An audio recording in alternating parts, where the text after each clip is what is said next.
Silent Observer. Detective Jane Mitchell had always been observant, but when she started receiving anonymous packages containing detailed observations of her own life, titled Memoirs of a Dreamer, the film became a massive hit. Notes and sometimes even personal items she lost or misplaced. Determined to uncover the identity of the silent observer, Jane began to retrace her steps. The clues seemed random at first: a photograph of a cafe she frequented, a note about a case she solved years ago, and a trinket from her childhood. But as she delved deeper, a pattern began to emerge. Jane discovered that each clue was connected to a cold case from her past.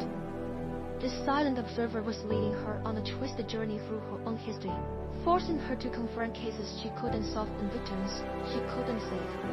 As Jane unraveled each mystery, she began to suspect that the silent observer was someone close to her, someone who knew her better than she knew herself. The observations became more personal and sinister, hinting at a final confrontation with the help of her partner, Detective Lucas Gray. Jane set a trap for the silent observer, but nothing could prepare her for the truth.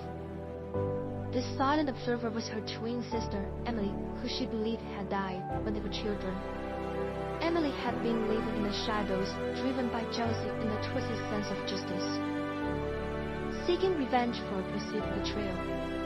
The final confrontation between the sisters was intense and emotional. Jane was torn between her duty as a detective and her love for her sister.